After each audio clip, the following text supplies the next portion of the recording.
Hello friends, Matt here with Donekar. Today we're going to be talking about Chapter 5 of Richard Dawkins' book, The God Delusion, where he explores the roots of religion. Before we get started, I want to invite you to check out my books, A Fool's Errand, which is a brief, informal introduction to philosophy for young Catholics, and the new release, The Wise Guy and the Fool, which is a book about philosophy, but told in terms of stories and parables and anecdotes, dialogue, that kind of thing. So, let's jump into it. Dawkins is here concerned with explaining the presence of religion from Darwinian terms, right? So if we are just the result of biological processes and Darwinian evolution, then how is it that religion exists, right? So he wants to explain everything in terms of Darwinian evolution. To step back for a moment, let's keep in mind that in the end, what we really want to know is it true? Is it true that God exists? When we look at any individual religion, we want to ask, is this religion true? Is this the truest picture of the nature of reality and the nature of God and our relationship to Him? So back to this idea, any explanation that he might have of Darwinian evolution, we have to keep in mind, doesn't necessarily disprove that religion. If he can come up with a Darwinian explanation, that doesn't mean that that religion is not true.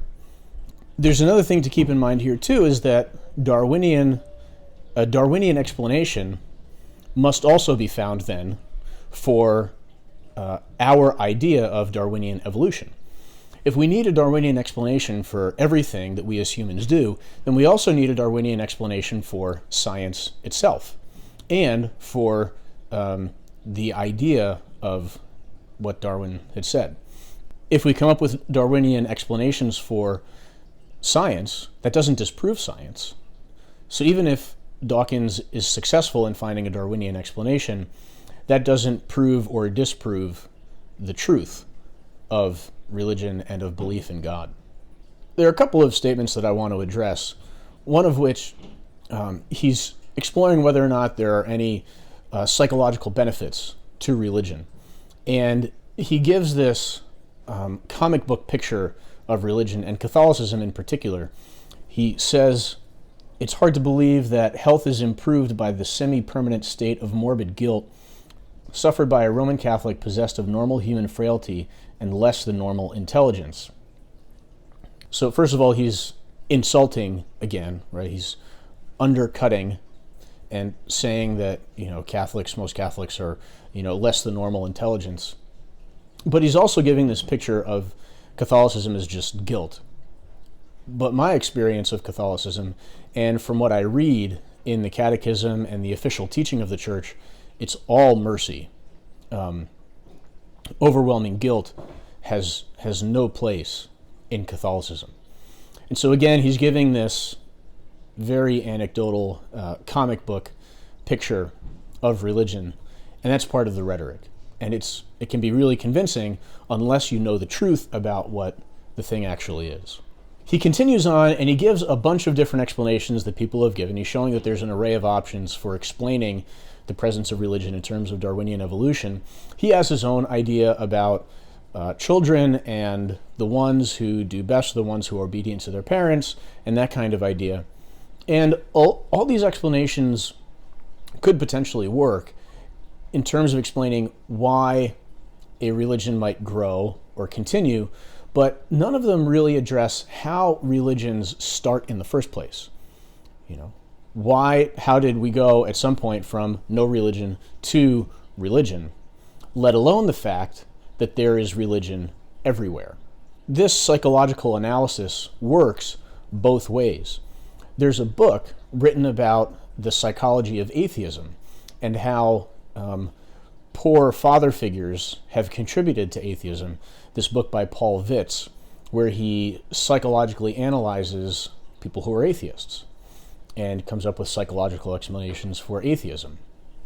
Dawkins goes on to say that we are psychologically primed for religion. And I agree.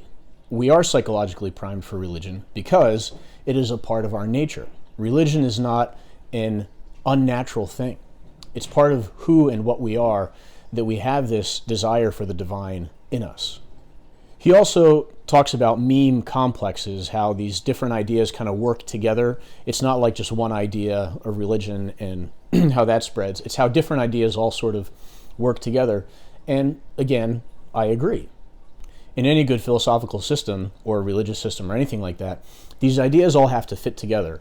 And that's one of the reasons why I'm a Christian, why I'm a Catholic, is that the worldview presented by Catholicism makes the most sense and is the most consistent of any that I've found. It is, as far as I can tell, the truest. That's where my search for truth has led me. So these considerations that we are psychologically primed, that these complexes of ideas work together, again, that doesn't disprove. These are red herrings, like distracting from the actual argument and looking at the real logic. What I think is the really interesting question, though, which he doesn't address, is how we, if we are in fact just purely physical beings, there is no soul part of us, no abstract part of us, how we could have developed ideas about the abstract and the divine. How is it that we could invent ideas about things that we've never experienced? How can non-transcendent things create ideas about transcendence? We have this idea that we can take something small like a father figure and then multiply it, but that's a more astonishing feat than we tend to give credit for. We're so used to it because we do it, because that's part of our nature as human beings, and we have these abstract abilities, that it's hard for us to step back and imagine and think about the possibilities and what we are really capable of compared to what a purely physical being might be capable of. This goes back to a lot of the quotes that I put in, getting to some of the real issues at the end of the last video, and so I'm going to repeat those here. Again, I'm just going to put them up on the screen with a picture and some information about the person who said it and the book it came from. But this concludes the video. Ultimately, his search for a Darwinian explanation for religion doesn't disprove it. If anything, some of the things that he brings up work in favor of the reality of religion. So thanks for watching. Please subscribe and share with your friends.